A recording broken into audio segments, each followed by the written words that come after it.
Hello,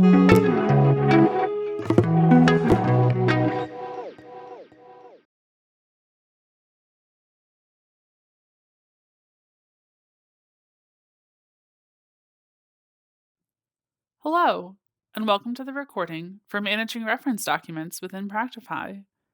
Depending on the services your firm offers, you may need to access various types of documents in regards to the clients you service. These reference documents can be stored on the client's household, organization, or individual record in Practifi. To add a reference document to a key entity record with a type of individual, we'll first navigate to the record. In this example, we'll use Adam Goldman's individual record. On this record, we'll select the reference document icon in the record side panel to open the reference documents table. On this table, we'll select the new reference document button on the right-hand side. Here, we can enter information about the reference document, including its name, number, type, and issuing information. Once everything is entered, the Save button can be selected to finalize the reference document record creation. If multiple reference documents need to be added at one time, the Save and New button can be selected. Once saved, the reference document will now display on the individual record's reference document table. For household and organization records, reference documents are added to the related contact record. Adding a reference document to the contact record ensures the document is related to the correct person's record. The information will roll up to the key entity level to display on the reference document table within the household or organization record.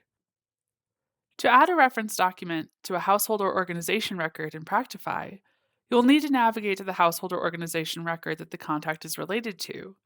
For this example, we'll use the Feldman household. We'd like to add a reference document for Dirk Feldman, so we'll select his contact name from the Key Entity Records overview page. On his contact record, we'll select the Reference Document tab, and then select the New Reference Document button. We can then enter the reference document information into the form and press Save once completed.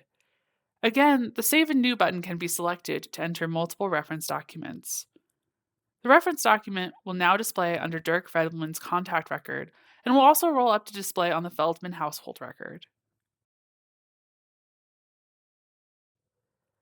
If a reference document's information has been entered incorrectly or has changed since entry, the reference document can be edited. To edit a reference document, you'll need to navigate to the key entity record. In this example, we'll use the Feldman household again. We'll select the reference document icon on the record side panel and locate the reference document that we would like to edit within the reference document table. Once located, we'll select the caret icon in the furthest right column on the reference documents row within the table and select Edit from the drop-down menu. We can make any necessary modifications to the reference document and then select Save to finalize the changes. If a reference document has been incorrectly entered or is no longer needed in your organization, it can be deleted. Depending on your permission access, you may not be able to delete the reference document. To delete a reference document, you will need to navigate to the key entity record. Again, we'll use the example of the Feldman household. We'll select the reference document icon on the record side panel once again, and locate the reference document we would like to delete on the reference document table. Once more, we'll select the caret icon in the furthest right column on the reference documents row within the table. From the drop-down menu, we'll select the Delete button. This action will permanently delete the reference document information from your Practifi instance. We recommend you delete reference documents with caution and only when you are certain this information will not be needed for compliance purposes. You've reached the end of the Practifi vignette video for managing reference documents. If you have any questions, please feel free to follow up with your CSM or our Practifi support team. To learn more about Practifi, feel free to take a look at some of our other videos. Thanks for joining!